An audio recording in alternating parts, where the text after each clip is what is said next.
Hi there, and welcome to Yearly Reviews, a show where I go through all the games that I played through the year of 2020 1 week at a time. So without further ado, let's see what we're reviewing this week. The Ocean.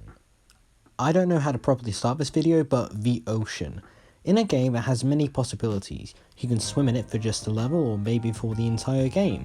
We have games that are set in the ocean like Subnautica, which try to add wildlife into the mix to make things more interesting, and there's also the infamous water levels in games that everybody hates, like the Water Temple in Ocarina of Time. Maybe due to bullshit puzzles or bullshit mechanics. I don't know, I never played a Zelda game in my life, but that's besides the point. I'm just filling this paragraph with filler honestly because there's barely anything to talk about with this game, and that game just so happens to be Abzû. Abzû is about a diver who dives into water to observe the sea life and look at architecture from destroyed colonies. And that's it. Surely there's something else here.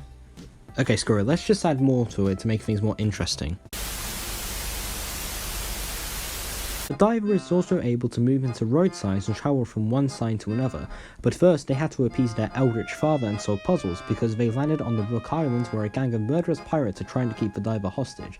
But she has to do it quickly or the bomb will drop before she makes it into her vault, along with 5 other people whose stories all combine on the streets of Japan as they run away from a group of zombies and try to spread their religion about eating meats. Those are all plots from actual games, by the way.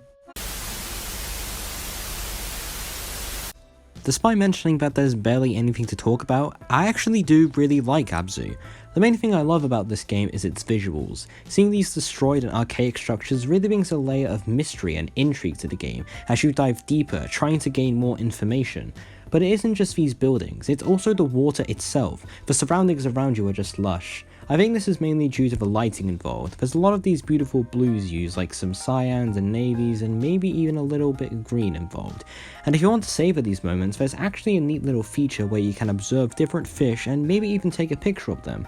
And as I said before, there's not a lot to talk about with Abzû. I love it, but I don't exactly have many reasons why. The one problem I do have with the game is its controls. They feel a bit clunky, but the good news is that you do get used to it after playing the game. When you're walking on land it can feel a little bit slow, and when you start in the water controls can feel a little difficult. And god, I really do have nothing to say about this game, do I? Okay, let's make up some more plot, shall we?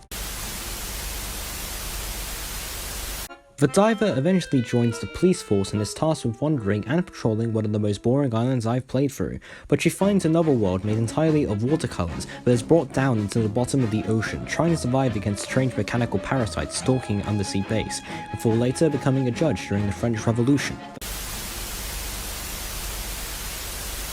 Okay, we've severely gone off the rails here, so let's just finish what we started. As I said before, Abzû is a game that I really do like, but there's barely anything to talk about without repeating yourself over and over again. But let's focus on what we did say. It looks amazing, as well as having some fantastic environments to it. The controls are a bit clunky, but you get used to it as the game goes on. Also, I should mention that this is essentially a spiritual successor to another game, Journey, which I love as well. Screw it, time for more fake story. Diver becomes a person made out of yarn who is hired to get a man named Bunnylord to Mayor of London, along with 88 other heroes before starring in a stupid David Cage game and... Okay, I'll stop now. Hey folks, thanks for sticking to the end of this review. If you like what you saw here, feel free to like, comment and subscribe. I really appreciate you guys making comments on these videos. They make up my day and I read every single one of them. If you like what you saw here, feel free to look at the newest review and look at the latest review. And if you want to watch more, feel free to hit that bell so you know when a new review drops. See ya and thanks for watching.